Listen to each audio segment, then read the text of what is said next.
हो, स्वतःवरून तर कोणी मी आहे, मी काय ठरवलं मी स्वतः करतो, मी स्वतःवरून माझा जीवन जगू शकतो. पण माणसाचे ध्येय असे विचार असले पाहिजे की मी मला लोकांसाठी जगता आलं पाहिजे. आम्ही असे आहोत की आम्हाला लोकांसाठी जगायचं आहे. मी माझ्या स्वतःवरून जगून काय करायचं आहे? स्वतःपुरतं जगणं, तेच कुटुंब, तेच मुलं, तेच जमीन, तेच बैल, तेच मर्यादित.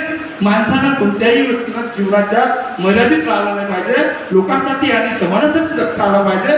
खरा तो माणूस म्हणून ते काम आम्ही आपल्या याच्यात करत आहे. आणि हे काम आपल्याला आम्हाला करायचं आहे. एवढंच नाही की आज तुम्ही पाहतोय की आपला पूर्ण लोणी सर्कल आणि वारणा सर्कलमध्ये संपूर्ण घाटपुरी समाजाचा समुदाय आहे. मोठे मोठे म्हणजे पुढच्या वर्षी जर तुम्ही आले जर पासाल तर आज हिंगलाजपूर सारख्या ठिकाणी मोठं 5,000 स्क्वेअर फूट सभागृहाचं बांधकाम चालू आहे. सारसीला चालू आहे, शेलुगुंडला चालू आहे, वाढवणला 7,500 स्क्वेअर फूटचं हॉल आहे. ॲट ए टाइम 7,500, 200 फूट लंबाई, 50 फूट रुंद, म्हणजे जवळपास 10,000 स्क्वेअर फूटचा हॉल आहे. त्याच्यातली काही आम्ही रुबा काढला म्हणजे निवड हॉल 7,500 स्क्वेअर फूट आहे. कशासाठी?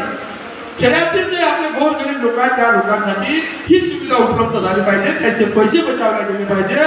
त्यासाठी आज आपण सुविधा करतो आहे. म्हणून या ध्येयाला एखादा माणूस ज्यावेळेस पेटून उठते तर त्या ध्येयाला त्याला समोर येण्यासाठी समाजाचं सुद्धा सामाजिकरित्या, सामाजिकदृष्ट्या समाजासाठी काम करणाऱ्या लोकांशी आपण सर्वांनी पाठीशी राहिलो पाहिजे. म्हणजे आज मी आपला कवडाला मेळावा घेण्याचा एकच उद्देश होता की सर्व लोकांना मंडळींना कवडा जटेश्वर महाराजांच्या मंदिराचं दर्शन होईल, कवडा जटेश्वर महाराज माहीत होईल, त्यात संस्थांची प्रचार आणि प्रसार होईल, प्रसिद्धी होईल. आणि कमी पैशामध्ये की एवढा आज आम्हाला संस्थांना येतात कोणत्याच प्रकारचा पैसा द्यायचं काम पडलं नाही.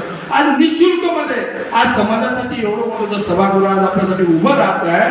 आज एवढी वस्तू आज समाजासाठी त्यांनी उपलब्ध करून दिलेली आहे. म्हणून संस्थांचे सुद्धा आपण मनापासून आभार मानले पाहिजे की आपल्या समाजासाठी